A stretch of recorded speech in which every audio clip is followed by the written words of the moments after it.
Gjykata e posaçme kundër korrupsionit dhe krimit organizuar ka rrëzuar SPAK-un për pushimin e hetimeve ndaj gjyqtares Irena Gjoka. GJKK i ktheu mbrapsht dosjen prokurorisë për të bërë hetimin e plotë të çështjes, duke i lënë 6 muaj kohë. GJKK i ka vendosur edhe 20 detyra SPAK-ut që t'i përmbush brenda këtij afati, çfarë për avokatin Genc Gjokutaj përbën një rast të paprecedent në jurisprudencën e vendit. Në prononcimin për gazetarët, Gjokutaj tha se këto detyra përfshin verifikime të korrespondencave me KLG-n dhe ILD-n, si dhe verifikime të dhënave nga pikat kufitare. Gjokutaj e cilëson vendimin e GJKK-s si një hap të rëndësishëm drejt zbulimit të së vërtetës.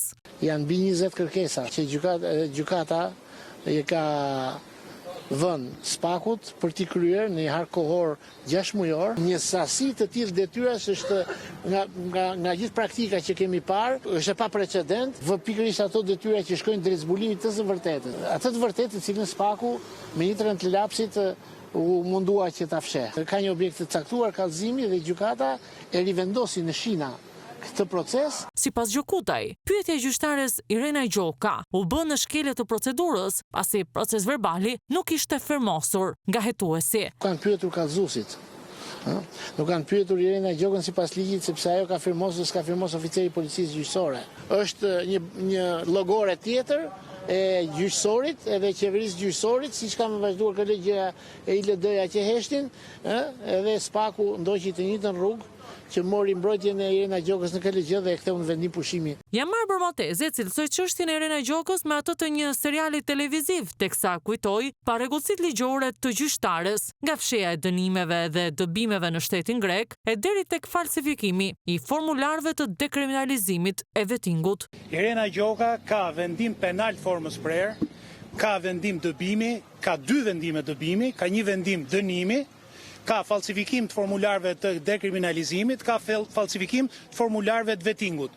Dhe nga të gjitha këto, moria e falsifikimet e Irena Gjokës, prokuroria kishte kap vetëm atë të çështjes penale dhe atë e kishte mbyllur, duke i dhënë arsyetimin sipas varianti Dumani të ligjit grek, ndërkohë që se ka tagër fare. Maltezi u ndal edhe tek identiteti i gjyqtares Gjoka dhe tentativave të saj për ndryshimin e mbiemrit. Ka 3 mbiemra, po i ka ndruar këto 3 mbiemra 5 herë dhe ka 2 ditëlindje. Një person me 5 mbiemra dhe me 2 ditëlindje në botën e zakonshme njihet vetëm nga ato çunat e Dubait zakonisht. Kjo është Irena Gjoka. Çudirat janë në çdo hap, nuk ndodhin rastësisht, ndodhin sepse i shërbejnë Edi Ramës mbahen peng nga Edi Rama. Sektori i dekriminalizimit në Prokurorinë e Përgjithshme pas 2 vitesh verifikime konfirmoi se gjyqtare Irena Gjoka, që gjykoi dhe burgosi liderët e opozitës, ishte dënuar me burg në Greqi dhe dëbuar për falsifikim të pasaportës dhe vizës. Jo vetëm kaq, por Gjoka i fsheu këto vendime fillimisht në formularin e dekriminalizimit e më pas në procesin e vettingut. SPAK-u mjaftua vetëm me dëshminë e Irena Gjokës për këtë çështje dhe vendosi pushimin e saj, por me vendimarrjen e GJKK-s, dosja do të rihapet sërish për një hetim të plotë të saj.